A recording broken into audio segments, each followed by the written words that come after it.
नमस्कार दोस्तों, आपके अपने चैनल हमारे संस्कार में आपका बहुत बहुत स्वागत है। आज हम आपके लिए लेकर आए हैं देव उठनी एकादशी की कथा। लेकिन उससे पहले अगर आप हमारे चैनल पर नए हैं और अभी तक आपने चैनल को सब्सक्राइब नहीं किया है तो आप सभी से निवेदन है, प्लीज़ हमारे चैनल को सब्सक्राइब करें, वीडियो को लाइक करें, ज़्यादा से ज़्यादा शेयर करें ताकि इस कथा के श्रवण का लाभ और लोगों को भी मिल सके। बेल आइकन को दबाना ना भूलें ताकि हमारी आगे आने वाली वीडियो की जानकारी आपको नोटिफिकेशन के जरिए मिल जाया करे।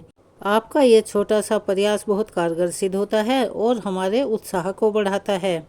कमेंट्स बॉक्स में जय श्री कृष्णा, ओम नमो भगवते वासुदेवाय नमः, हर हर महादेव लिखना ना भूलें। परमपिता परमेश्वर की कृपा आप सभी पर हमेशा बनी रहे, आपके घर में अन्न धन के भंडार भरे रहें। हमारे संस्कार चैनल की तरफ से देव उठनी एकादशी की आप सभी को बहुत बहुत शुभकामनाएं। कार्तिक मास में आने वाली देव उठनी एकादशी का दिन केवल एक पर्व के रूप में ही नहीं बल्कि हमारी आत्मा में और हमारे मानसिक उसमें भक्ति का संचार करता है और यह भी संदेश देता है कि अगर सच्चे मन से भगवान की भक्ति की जाए तो उसका फल अवश्य मिलता है। यह एक वह दिव्य दिवस होता है जब भगवान विष्णु, जो कि 4 माह तक यानी चातुर्मास में शेषनाग की शैया पर शयन करते हैं, वो 4 माह तक योग निद्रा में लीन रहकर संसार का पालन करते हैं और देव उठनी एकादशी के दिन जागृत होते हैं। और यह जागने का दिन हर भक्त को, हर साधक को आत्मानुभूति से प्रेम और भक्ति के साथ जोड़ती है। और देव उठनी एकादशी का यह त्यौहार हमें विश्वास, भक्ति और सच्चे कर्मों का संदेश देता है और उन पर चलने के लिए प्रेरित करता है। तो इस सुअवसर पर प्रभु का आशीर्वाद प्राप्त करने के लिए सभी भक्तों को सच्चे मन से उनकी आराधना करनी चाहिए और इस कथा का श्रवण भी करना चाहिए। तो चलिए अब हम आपको सुनाने जा रहे हैं देव उठनी एकादशी के शुभ अवसर पर कुछ पवित्र कथाएं जो कि पौराणिक समय से सुनी जा रही हैं। यह कथा महाभारत काल से संबंधित है।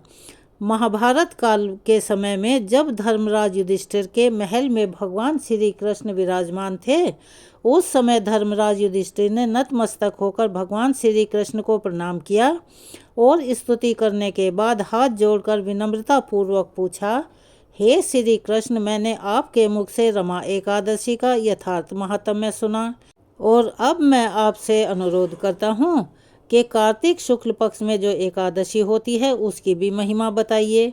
तब भगवान श्री कृष्ण बोले, हे राजन, कार्तिक के शुक्ल पक्ष में जो एकादशी होती है उसका जैसा वर्णन लोक सृष्टा ब्रह्मा जी ने नारद जी से किया था वही मैं तुम्हें बतला रहा हूँ। ध्यानपूर्वक सुनो। नारद जी ने कहा, पिताजी, जिसमें धर्म कर्म में प्रवृत्ति कराने वाले भगवान गोविंद जागते हैं उस प्रबोधिनी एकादशी का महात्म्य बतलाइए। तब ब्रह्मा जी बोले, मुनि श्रेष्ठ, प्रबोधनी का महात्म्य पापों का नाश, पुण्य की वृद्धि और उत्तम बुद्धि वाले पुरुषों को मोक्ष प्रदान करने वाला होता है। समुद्र से लेकर सरोवर तक जितने भी तीर्थ हैं वे सभी अपने महात्म्य की तभी तक गर्जना करते हैं जब तक कि कार्तिक मास में भगवान श्री विष्णु की प्रबोधिनी तिथि नहीं आ जाती। प्रबोधिनी तिथि एकादशी को एक ही उपवास कर लेने से मनुष्य 1000 अश्वमेध यज्ञों और 100 राजसूय यज्ञों का फल एक ही दिन में पा लेता है। बेटा, जो दुर्लभ है, जिसकी प्राप्ति असंभव है और जिसे त्रिलोकी में भी किसी ने नहीं देखा, ऐसी वस्तु के लिए भी याचना करने पर प्रबोधनी एकादशी उसे दे देती है। भक्ति पूर्वक उपवास करने पर मनुष्यों को हरि प्रबोधनी एकादशी ऐश्वर्य, संपत्ति, उत्तम बुद्धि, राज्य तथा सुख प्रदान करती है। मेरु पर्वत के समान जो बड़े बड़े पाप हैं उन सबको यह पाप नाशनी प्रबोधनी एक ही उपवास से जला देती है, अर्थात भस्म कर देती है। पहले के हजारों जन्मों में जो पाप किए गए हों उन्हें प्रबोधनी की रात्रि का जागरण रुई के ढेर के समान जला डालता है। जो लोग प्रबोधनी एकादशी का मन से ध्यान करते हैं और जो इसके व्रत का अनुष्ठान करते हैं उनके जो पितृ नरक के दुखों को भोग रहे हैं उन्हें भी छुटकारा मिल जाता है और वे छुटकारा पाकर भगवान विष्णु के परम धाम को चले जाते हैं। ब्राह्मण, अश्वमेध आदि यज्ञों से भी जिस फल की प्राप्ति कठिन है, वह प्रबोधिनी एकादशी को जागरण करने से अनायास ही मिल जाता है। संपूर्ण तीर्थों में नहाकर स्वर्ण और पृथ्वी दान करने से जो फल प्राप्त होता है, वह श्री हरि के निमित्त सिर्फ जागरण करने मात्र से ही मनुष्य प्राप्त कर लेता है। जैसे मनुष्यों के लिए मृत्यु अनिवार्य है, उसी प्रकार धन संपत्ति मात्र भी क्षणभंगुर हैं। ऐसा समझकर एकादशी का व्रत करना चाहिए। तीनों लोकों में जो कोई भी तीर्थ संभव हैं, वे सब प्रबोधिनी एकादशी यानी देव उठनी एकादशी का व्रत करने वाले मनुष्यों को अपने घर में ही मिल जाते हैं, क्योंकि वे उनके घर में ही उपस्थित रहते हैं। कार्तिक की हरि प्रबोधिनी एकादशी पुत्र तथा पौत्र प्रदान करने वाली है। जो प्रबोधिनी को उपासना करता है यानी व्रत रखता है और पूजा पाठ करता है, वही ज्ञानी है, वही योगी है, वही तपस्वी और जितेंद्रिय है तथा उसी को भोग और मोक्ष की प्राप्ति होती है। बेटा, प्रबोधिनी एकादशी को भगवान विष्णु के निमित्त मनुष्य जो स्नान, दान, जप और हवन इत्यादि करता है, वह सब अक्षय होता है। जो मनुष्य उस तिथि को व्रत करके भगवान माधव की भक्ति पूर्वक पूजा करते हैं, वे सैकड़ों जन्मों के पापों से छुटकारा पा जाते हैं। इस व्रत के द्वारा देवेश्वर जनार्दन को संतुष्ट करके मनुष्य संपूर्ण दिशाओं को अपने तेज से प्रकाशित करता हुआ श्री हरि के बैकुंठ धाम में जाता है और वहीं वास करता है। प्रबोधिनी को पूजित होने पर भगवान गोविंद मनुष्यों के बचपन, जवानी और बुढ़ापे में किए हुए या किसी पूर्व जन्म में किए हुए 100 जन्मों के पापों को, चाहे वे ज़्यादा हों या कम हों, उन्हें क्षण भर में क्षय कर देते हैं, अर्थात खत्म कर देते हैं। सर्वथा प्रयत्न करके संपूर्ण मनोवांछित फलों को देने वाले देवाधिदेव जनार्दन की उपासना करनी चाहिए। बेटा नारद, जो भगवान विष्णु के भजन में तत्पर होकर कार्तिक मास में पराये अन्न का त्याग करता है, वह चंद्रायन व्रत का फल पाता है। जो प्रतिदिन शास्त्रीय चर्चा से मनोरंजन करते हुए यानी कि कहानियों का, कथाओं का पठन पाठन करते हुए कार्तिक मास व्यतीत करता है, वह अपने संपूर्ण पापों को भस्म कर देता है और 10,000 यज्ञों का फल प्राप्त करता है।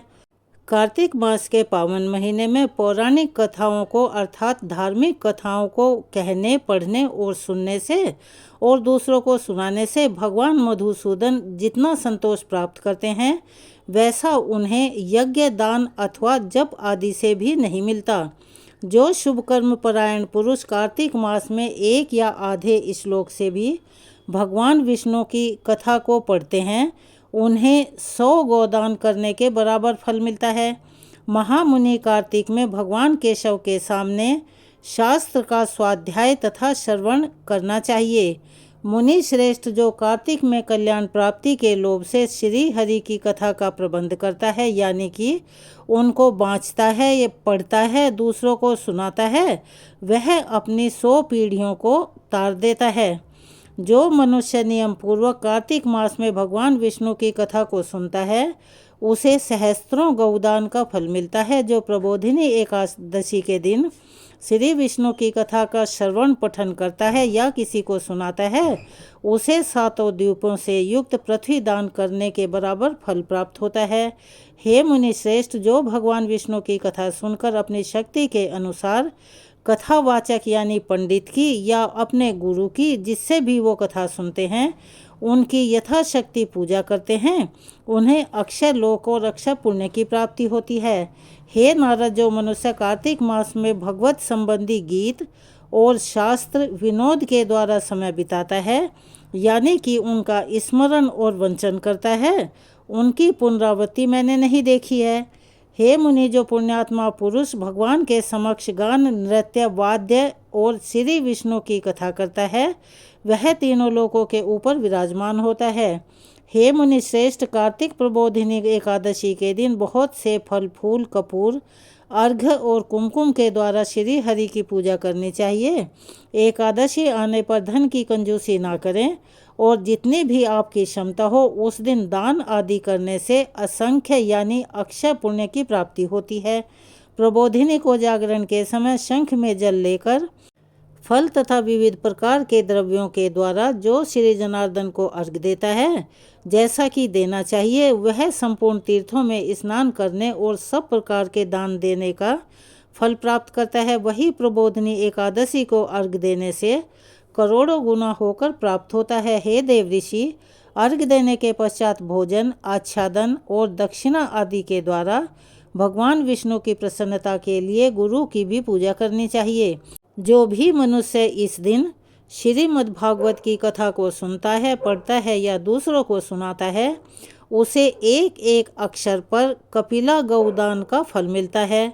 हे मुनिश्रेष्ठ, कार्तिक में जो मनुष्य अपनी शक्ति के अनुसार शास्त्रोक्त रीति से वैष्णव व्रत अर्थात एकादशी का पालन करता है, उसकी मुक्ति और मोक्ष में कोई संशय नहीं है।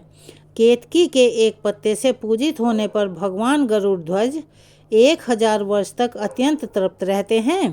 हे देव ऋषि, जो अगस्त के फूलों से भगवान जनार्दन की पूजा करता है, उसके दर्शन मात्र से ही नरक की अग्नि बुझ जाती है।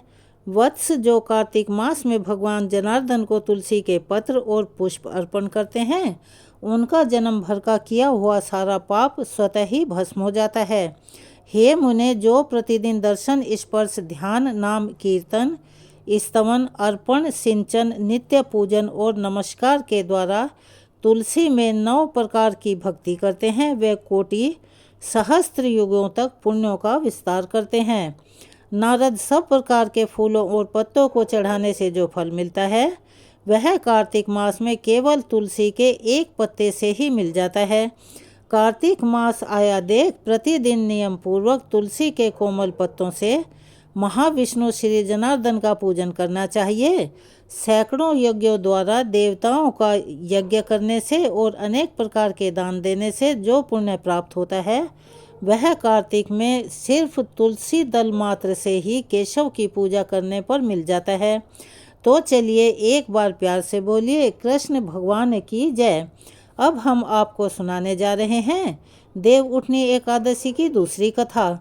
एक बार एक राजा के राज्य में सभी लोग एकादशी का व्रत रखा करते थे। प्रजा और नौकर चाकर से लेकर पशुओं तक को एकादशी के दिन अन्न नहीं दिया जाता था। एक दिन किसी दूसरे राज्य का एक व्यक्ति राजा के पास आकर बोला, महाराज कृपया करके मुझे नौकरी पर रख लीजिए। तब राजा ने उसके सामने एक शर्त रखी कि ठीक है, तुम्हें मैं नौकरी पर रख लेता हूँ, किंतु रोज़ तो तुम्हें खाने के लिए सब कुछ मिलेगा, परंतु एकादशियों के दिन अन्न नहीं मिलेगा। तब व्यक्ति ने उस समय तो हाँ कर ली, परंतु एकादशी आने पर जब उसे फलाहार की सामग्री दी गई, तब तो वह राजा के सामने जाकर गिड़गिड़ाने लगा, महाराज इससे तो मेरा पेट नहीं भरेगा, मैं तो भूखा मर जाऊंगा, कृपा करके मुझे थोड़ा सा अन्न दे दीजिए। राजा ने उसे शर्त की बात याद दिलवाई, किंतु वह व्यक्ति मारे भूख के अन्न छोड़ने को तैयार ही नहीं था।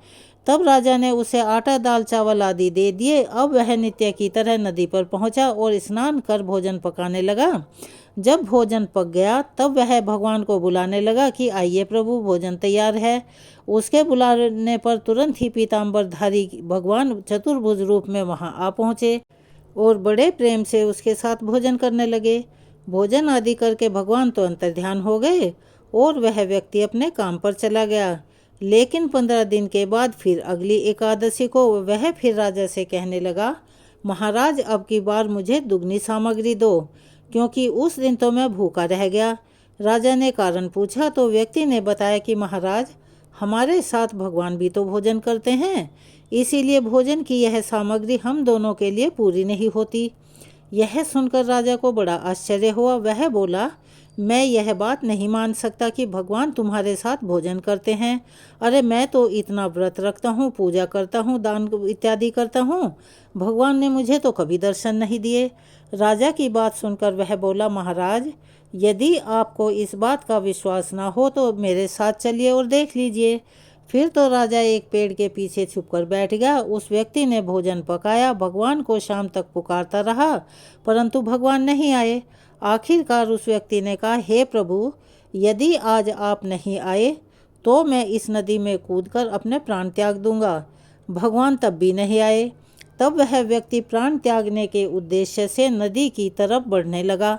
प्राण त्यागने का उसका दृढ़ निश्चय देखकर भगवान शीघ्र ही वहां प्रकट हो गए और उसे रोक लिया। फिर साथ में बैठकर भोजन करने लगे। भोजन ग्रहण करने के बाद, जल पीने के बाद वे अपने विमान में उसको बिठाकर अपने धाम में ले गए। यह देखकर राजा ने सोचा कि व्रत उपवास से तब तक कोई फायदा नहीं होता जब तक कि तन मन शुद्ध ना हो। इससे राजा को यह शिक्षा मिली। फिर वह सच्चे मन से व्रत और उपवास करने लगा। अंत में एकादशी व्रत के पुण्य प्रताप से वह राजा भी स्वर्ग में चला गया। तो चलिए एक बार प्यार से बोलिए, जय हो श्री लक्ष्मी नारायण भगवान की। अब हम एक पौराणिक कथा और सुनाने जा रहे हैं। एक राजा था, उसके राज्य में प्रजा हर प्रकार से सुखी और संपन्न थी। वह राजा भगवान विष्णु का परम भक्त था। नियम पूर्वक एकादशी का व्रत रखा करता था। एकादशी के दिन उस राजा के राज्य में कोई भी इंसान या कोई भी दूसरा प्राणी अन्न ग्रहण नहीं करता था। उस दिन ना तो अन्न खरीदता और ना ही बेचता था। सभी फलाहार करते थे। एक बार भगवान ने राजा की परीक्षा लेने का मन बनाया। तब भगवान श्री हरि एक सुंदर रूप धारण करके सड़क के किनारे बैठ गए। तभी राजा उधर से निकला और उस सुंदर स्त्री को देखकर चकित रह गया। फिर राजा ने उससे पूछा कि हे परम सुंदरी, तुम कौन हो और इस तरह यहाँ पर क्यों बैठी हो? तब सुंदर स्त्री बने भगवान बोले, राजन, मैं बेसहारा हूँ। इस नगर में कोई मेरा जाना पहचाना नहीं है, तो मैं किससे सहायता मांगूं? राजा उसकी बात सुनकर उसके रूप पर मोहित हो गया और कहने लगा कि तुम मेरे साथ महल में चलकर मेरी रानी बनकर रहो। तब वह सुंदरी बोली, मैं आपकी हर बात मानूंगी, पर आपको राज्य का अधिकार मुझे सौंपना होगा। आपके राज्य पर पूरा का पूरा अधिकार केवल मेरा ही होगा। और हे राजन, मैं जो भी बनाऊंगी वही तुम्हें खाना होगा। राजा तो उसके रोप पर इस कदर मोहित था, उसे कुछ सुध ही नहीं थी। इसीलिए उसने उसकी सभी शर्तें बिना सोचे समझे स्वीकार कर ली। अगले दिन एकादशी का पवित्र दिन आया। अब तो रानी ने सभी को आदेश दिया कि बाजार में अन्य दिनों की तरह से अन्न बेचा जाए। और उसने राजमहल की रसोई में मांस मछली अर्थात तामसिक भोजन तैयार करवाया। और वह भोजन तैयार कराने के बाद परोसकर राजा से खाने के लिए कहा। यह देखकर राजा बोला, रानी, आज तो एकादशी है, मैं तो केवल फलाहार ही करता हूँ और वही करूँगा। तब रानी ने शर्त की बात याद दिलवाई और राजा से कहा, या तो खाना खाओ, नहीं तो मैं बड़े राजकुमार का सिर काट लूँगी। अब तो राजा बड़ी ही उलझन में पड़ गया। राजा ने अपनी यह स्थिति बड़ी रानी से कही तो बड़ी रानी बोली, महाराज, अपना धर्म मत छोड़िए, आप बड़े राजकुमार का सिर दे दीजिए, पुत्र तो फिर भी मिल जाएगा, परंतु धर्म अगर एक बार नष्ट हो गया तो वह नहीं मिलेगा। इतनी ही देर में वहाँ बड़ा राजकुमार खेल कर आ गया। माँ की आंखों में आंसू भरे देखकर वह उनसे रोने का कारण पूछने लगा कि माँ, आप क्यों रो रहे हो? तब माँ ने उसे सारा हाल बता दिया। तब वह बोला, माँ, मैं अपना सिर देने को तैयार हूँ। मैं अपने पिताजी के धर्म को नष्ट नहीं होने दूंगा, और अगर मेरे सिर देने से पिताजी के धर्म की रक्षा होगी तो मैं वह अवश्य ही करूँगा। राजा दुखी मन से राजकुमार का सिर देने को तैयार हो गया। तो रानी के रूप से भगवान विष्णु ने प्रकट होकर असली बात बताई और कहा, राजन, मैं तो तुम्हारी परीक्षा ले रहा था और इस कठिन परीक्षा में तुम सफल हो गए। तब भगवान विष्णु ने अति प्रसन्न होकर राजा से वर मांगने को कहा। राजा बोला, प्रभु, आपका दिया हुआ सब कुछ है, आप कृपया हमारा उद्धार कर दीजिए। ठीक उसी समय एक दिव्य विमान वहां उतरा। राजा ने अपना राज्य पुत्र को सौंप दिया और वह विमान में बैठकर परमधाम को चला गया। यहाँ पर यह कथा समाप्त होती है। चलिए एक बार सभी मिलकर बोलते हैं, ओम नमो भगवते वासुदेवाय नमः। अगर आप हमारे चैनल पर नए हैं और अभी तक आपने चैनल को सब्सक्राइब नहीं किया है तो आप सभी से निवेदन है कि प्लीज़ हमारे चैनल को सब्सक्राइब करें, वीडियो को लाइक करें, ज़्यादा से ज़्यादा शेयर करें, बेल आइकन को दबाना ना भूलें ताकि हमारी आगे आने वाली हर वीडियो की जानकारी आपको नोटिफिकेशन के ज़रिए मिल जाया करे। कमेंट्स बॉक्स में जय श्री कृष्णा, ओम नमो भगवते वासुदेवाय नमः हर हर महादेव लिखना ना भूलें। अपना प्यार और सहयोग हमें ऐसे ही प्रदान करते रहें ताकि हमारा हौसला बना रहे और हम आपके लिए अच्छी अच्छी वीडियो बनाकर पेश करते रहें। धन्यवाद।